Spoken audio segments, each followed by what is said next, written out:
तो आज हम बच्चों कक्षा 12वीं विषय गणित अध्याय 6 अवकलज के अनुप्रयोग इसके प्रश्नावली 6.2 के 7वें प्रश्न पर बात करेंगे। ठीक है, यही पूछा ना। इसमें लिखा है सिद्ध कीजिए कि y equal to log 1 plus x minus 2x upon 1 plus x x greater than -1 अपने संपूर्ण प्रांत में क्या है, वर्धमान है। तो आपको याद होगा इसका मतलब क्या है। इसका मतलब केवल इतना है कि x की वैल्यू -1 से बड़ी होगी तभी इसका मान पॉजिटिव आएगा, क्योंकि ऋणात्मक संख्याओं के लिए लघु गुणक अपरिभाषित होता है। ठीक है, अब ये हमें पता है ये वर्धमान होगा यदि इसका डिफरेंशिएशन ग्रेटर देन 0 पॉजिटिव मिले। तो अपन को क्या करना है, इसका अवकलन करना है और उसको इतना हल करना है कि कैसा दिखने लगे, वो पॉजिटिव दिखने लगे। तो यहाँ पर x के सापेक्ष क्या करने पर, अवकलन करने पर, तो यहाँ जाएगा d upon d x of y equal to d upon d x log 1 plus x minus d upon d x 2x upon 1 plus x. ठीक है, तो लॉग x का क्या होता है, 1 अपॉन एक्स, तो लॉग 1 प्लस एक्स का होगा 1 अपॉन 1 प्लस एक्स। अब किसका करना पड़ेगा, 1 प्लस एक्स का। और कौन सा नियम, श्रृंखला नियम। कौन सा नियम लग गया, श्रृंखला नियम है ये, है ना, श्रृंखला नियम लग गया। ठीक है, अब यहां पर भाग का सूत्र लगेगा। तो पहले लिखते हैं हर 1 प्लस एक्स इंटू अंश का अवकलन D upon d x 2x minus अंश डी अपॉन डी एक्स हर का अवकलन 1 प्लस एक्स। तो पूरे के बटे में क्या आएगा, 1 प्लस एक्स हर का वर्ग यानी कि 1 प्लस एक्स का स्क्वायर। अब यहाँ पर आ गया ये 1 अपॉन 1 प्लस एक्स, वही 1 का 0 और x का क्या आएगा 1 का अवकलन 0 अचर है, x का 1 होगा minus bracket start 1 plus x, इसका होगा 2 माइनस 2x, इसका होगा 0 प्लस 1 और नीचे आएगा वही 1 प्लस एक्स का होल स्क्वायर ब्रैकेट बंद। यहाँ पर आ गया 1 अपॉन 1 प्लस एक्स 0 प्लस 1 माने 1 और माइनस यहाँ 2 का अंदर गुणा करो तो 2 प्लस 2x। ठीक है ना, और माइनस 2x का इसमें गुणा करेंगे तो माइनस 2x हो जाएगा अपॉन 1 प्लस एक्स का होगा होल स्क्वायर। 2x का 0 में गुणा करेंगे तो 0 और 2x का बराबर में करेंगे तो 2x ही आएगा ना। अब 2x से 2x क्या हो जाएगा, कैंसिल आ जाएगा। तो कितना बचा हमारे पास, बताइए। यहाँ बचा 1 अपॉन 1 प्लस एक्स और यहाँ पर बचा 2 अपॉन 1 प्लस एक्स का होल स्क्वायर। इतना तो क्लियर है सबको। अब 1 प्लस एक्स का होल स्क्वायर, इसको एलसीएम ले लो, 1 प्लस एक्स का होल स्क्वायर एलसीएम लेंगे तो 1 प्लस एक्स का स्क्वायर कैंसिल हो जाएगा, तो यहाँ पर 1 प्लस एक्स से मल्टीप्लाई हो जाएगा और यहाँ पर 2 रहेगा। अब ये 1 2 घटाओ उसमें से तो क्या बचेगा, x माइनस 1 और नीचे 1 प्लस एक्स का होल स्क्वायर। ठीक है ना। अब आप याद करो हमें दिया है यहां पर आ गया हमारे पास कि x की वैल्यू -1 से क्या है, बड़ी है, नहीं है, -1 से बड़ी है। x की वैल्यू -1 से बड़ी है, इसका मतलब हुआ कि x -1 तो पॉजिटिव ही आएगा हमेशा, होगा नहीं होगा भाई। x की वैल्यू 1 से बड़ी है माने x की वैल्यू -1 से बड़ी है, यानी x की वैल्यू है 0 या 1 2 3 4 इस टाइप से आएगी पूरी, है ना। तो यहाँ पर एक मिनट, यहाँ पर जरा ये गलत हो गया, देखो ये, अच्छा ये तो ठीक है, ये तो कैंसिल ही हो गया ना, -2x माइनस नहीं हो गया, तो इसकी वैल्यू हमेशा पॉजिटिव कैसे आ रही है, 1 माइनस 2 तो 1 प्लस एक्स यहाँ बड़ा हो गया, ये तो ठीक है। x प्लस 1 होगा हमेशा 0 से बड़ा, तो ये तो वर्तमान की जगह है कहीं चिन्ह की हो गई है ना। जरा यहाँ मिलाओ, यही है, सेम है, सवाल में मिला लो। नहीं अभी गुणा तो मैंने तो कोष्ठक ही लगा के रखा ना, तो गुणा क्या को करना, ये हो गया ये log 1 प्लस एक्स, फिर ये हर इंटू अंश का अवकलन, अंश इंटू हर का अवकलन। तो इसमें देखें बच्चों, इन दिस केस, इस केस में तो ये ह्रासमान निकलेगा, क्या निकलेगा?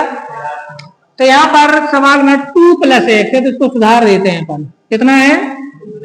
तो यहाँ पर 2 + x कर देते हैं। यहाँ पर भी क्या है? 2 + फर्क कुछ नहीं पड़ेगा ज्यादा।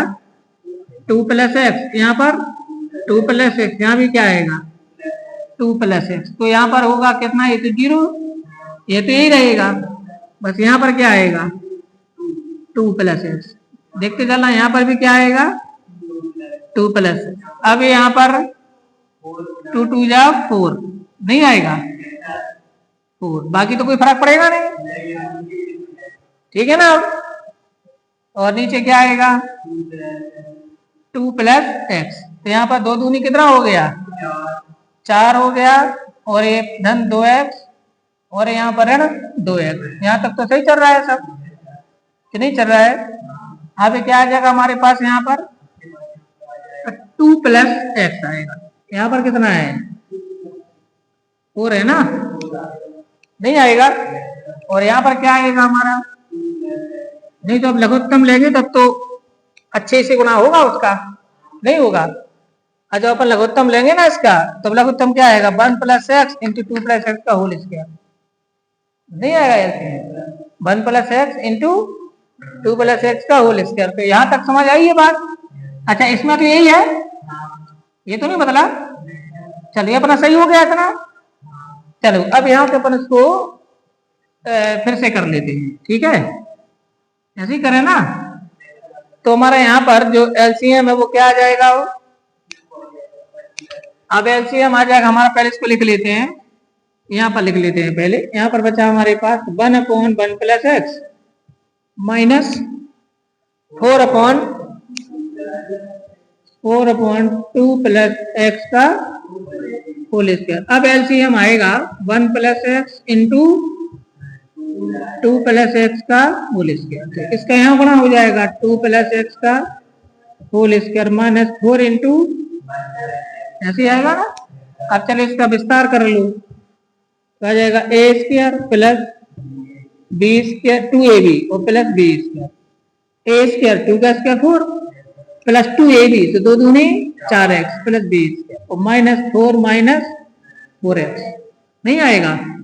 नीचे आएगा 1 + x × 2 + x का। अब 4x से 4x कैंसिल, 4 से तो कितना बचा हमारे पास? x² अपॉन 1 + x × 2 + x का होल स्क्वायर। मैं इसको ऐसा लिख दूं, देखो 1/1 + x × x अपॉन 2 + x का होल स्क्वायर, ऐसा लिख देते हैं। क्लियर है? अब आप ध्यान दो, यहाँ पर x की वैल्यू ग्रेटर देन क्या है? -1। इसको यहाँ कर दो तो x + 1 > 0 है, नहीं होगा। यहाँ देखो, चूंकि x greater than -1 implies that x + 1 > 0, तो x + 1 तो हमेशा पॉजिटिव होगा, तो इस पर लगा है स्क्वायर। नहीं समझे बात? ग्रेटर देन 0, अतः 1/1 + x ये भी 0 से कैसा होगा? बड़ा होगा, तथा x/2 + x का होल स्क्वायर ये भी क्या होगा? 0 से बड़ा होगा। क्यों होगा? क्योंकि इसमें क्या लगा है? स्क्वायर लगा है। तो इसका मतलब क्या होगा? इस प्रकार दोनों का गुणा भी तो होगा। इस प्रकार 1/1 + x × x/2 + x का होल स्क्वायर, ये ग्रेटर देन क्या होगा? 0। या यूं कह सकते हैं कि dy/dx ग्रेटर देन क्या आ गया? 0। भाई ये डिफरेंशिएशन की वैल्यू है ना। इसका मतलब क्या हुआ? इसका तात्पर्य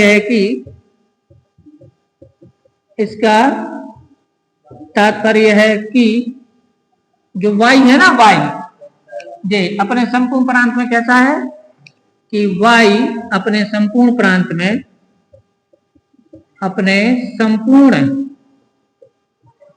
में, क्या है?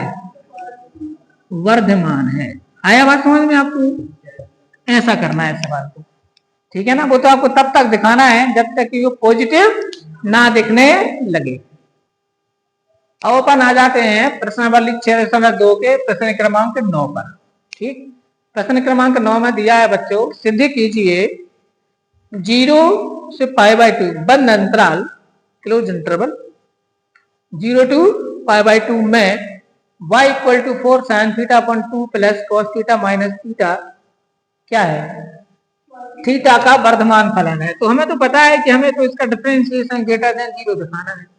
तो आपको दिया है y इक्वल टू है 4 sin theta upon 2 plus cos theta minus theta. अब यहाँ पर थीटा के सापेक्ष, अभी करते थे x के सापेक्ष, अब किसके सापेक्ष, थीटा के सापेक्ष अवकलन करने पर, चलो करते हैं अवकलन थीटा के सापेक्ष। तो आ जाएगा dy अपॉन डी थीटा, यहाँ पर आएगा D upon D theta 4 sine theta upon 2 plus cos theta minus D upon D theta किसका, थीटा। ठीक है, तो यहाँ तो आपका भाग का सूत्र लगेगा, तो आ जाएगा 2 प्लस कॉस थीटा मतलब भी यू बटे भी होता ना, into d upon d x u, u मतलब 4 sine theta minus 4 sine theta माने यू अपॉन डी एक्स भी माने 2 plus cos theta whole upon 2 plus cos theta इसका होल स्क्वायर माइनस 1 कहाँ से आया, थीटा का, थीटा के सापेक्ष, एक्स के सापेक्ष। तो यहाँ पर 2 cos theta 2 plus cos theta और यहाँ पर आएगा 4 साइन थीटा का क्या हो जाएगा, 4 कॉस थीटा हो जाएगा माइनस 4 साइन थीटा 2 का हो जाएगा 0, कॉस थीटा का साइन थीटा होता है बच्चे, जानते हो ना आप लोग, हाँ जानते होगे, अपॉन 2 प्लस कॉस थीटा इसका होल स्क्वायर और माइनस। अब यहाँ पर 4 कॉस थीटा का गुणा कर दो, तो 4 दूनी 8 cos theta plus 4 cos square theta, very good, और ये माइनस गुणित minus plus 4 sign square theta, ऐसे होगा नहीं होगा, और नीचे क्या आएगा 2 प्लस कॉस थीटा का, ठीक है, अब और माइनस 1, ये भूलिएगा ना भैया, ये घंटी है छोटी सी, अब ये 4 कॉमन लो तो ये 1 हो जाएगा, तो आ जाएगा 8 कॉस थीटा प्लस 4 कॉमन ले लो, तो यहाँ पर क्या बचेगा, cos square theta plus sine square theta bracket close, और नीचे 2 प्लस कॉस थीटा इसका स्क्वायर माइनस 1, ऐसे आएगा। अब हम क्या करेंगे, cos square theta plus sine square theta equal to 1 होता है, cos square theta plus sine square theta, ये तो 10th से पढ़ते आ रहे हैं ना, तो यहाँ पर आ जाएगा 8 cos theta plus 4 into 1 upon 2 plus cos theta का होल स्क्वायर माइनस 1। अब यहाँ पर 4 कॉमन ले लो, ठीक है, तो यहाँ पर क्या बचेगा हमारा, या आप कॉमन नहीं ले, कोई फायदा तो है नहीं अपन को इससे, यहाँ तो कोई फायदा नहीं है, कटेगा भी नहीं है, तो एक काम करो, लघुत्तम लेकर के हल करो, है ना, तो लघुत्तम क्या आएगा 2 प्लस कॉस थीटा का, तो यहाँ तो ऐसे ही रहेगा 8 कॉस थीटा प्लस 4 माइनस यहाँ पर गुणा हो जाएगा 2 प्लस कॉस थीटा का संपूर्ण वर्ग। अब 8 cos theta plus 4 minus whole square कर दो इसका, तो A square plus 2ab plus B square, तो 2 का वर्ग 4, 2 दूनी 4 कॉस थीटा और प्लस कॉस स्क्वायर थीटा, और नीचे आ जाएगा हमारा 2 प्लस कॉस थीटा का संपूर्ण वर्ग। अभी आ गया हमारा 8 कॉस थीटा प्लस 4 गुणा करो इसका माइनस 4 कॉस थीटा और माइनस कॉस स्क्वायर थीटा, सही है, और नीचे 2 प्लस कॉस थीटा का, तो क्या कैंसिल हो गया ऊपर, ये हमारा कैंसिल हो गया, 4 से 4, ठीक है। 4 cos थीटा इसमें से घट जाएगा, कितना बचेगा? 4 cos थीटा। कितना बचेगा? 4 cos theta minus cos square theta, और नीचे 2 प्लस cos थीटा का संपूर्ण वर्ग आएगा, नहीं आएगा। अब क्या हो सकता है अपना?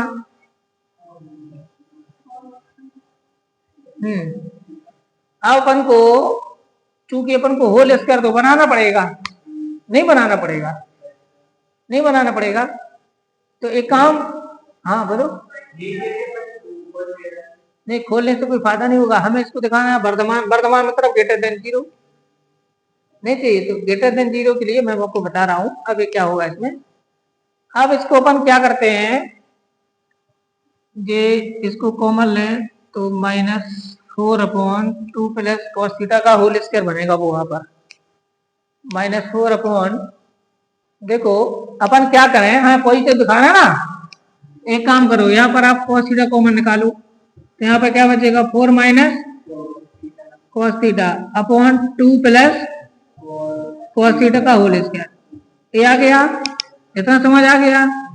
अब हमें पता है 0 से π/2 के बीच में कॉस हमेशा पॉजिटिव होता है, होता है, और कॉस की वैल्यू 0 से 1 के बीच में होती है।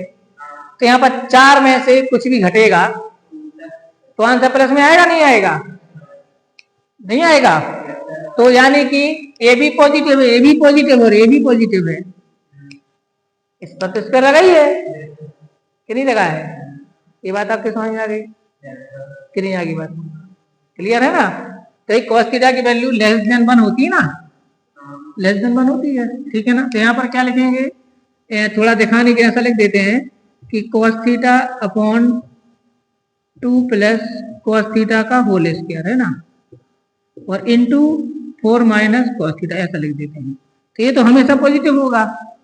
तो 0 से π/2 थीटा बिलोंग टू 0 से π/2 के लिए cos theta upon 2 plus cos theta का होल स्क्वायर, इसकी वैल्यू हमेशा क्या होगी? Greater than 0। ग्रेटर देन क्या होगी? 0। तथा एक बात और याद रखना है, तथा cos थीटा लेस देन 1 होता है, तो 4 माइनस cos थीटा क्या होगा? cos थीटा लेस देन 1 होता है, नहीं होता है? होता नहीं होता है। तो हम जानते हैं कि वो जो cos थीटा है, cos थीटा लेस देन क्या होता है? 1। अतः 4 माइनस cos थीटा क्या होगा? ग्रेटर देन 0 हो जाएगा, नहीं होगा भाई? cos थीटा की वैल्यू से ज्यादा होनी नहीं है, तो 4 माइनस cos थीटा हमेशा क्या रहेगा? पॉजिटिव रहेगा ना। तो यहाँ पर थीटा बिलोंग टू 0 to π/2 के लिए ये भी पॉजिटिव और ये भी पॉजिटिव है। इस प्रकार इससे हमें क्या पता चला? इस प्रकार थीटा बिलोंग टू 0 से π/2 में dy/d थीटा ग्रेटर देन क्या है? 0 है। ग्रेटर देन 0 है कि नहीं है? ग्रेटर देन क्या है? 0। अतः ये कैसा फलन है? अतः यह वर्धमान फलन है, नीचे लिख देना। अतः y कैसा फलन है? वर्धमान फलन है। क्लियर है सभी को? क्लियर है? तो ये आपको किसमें करना है?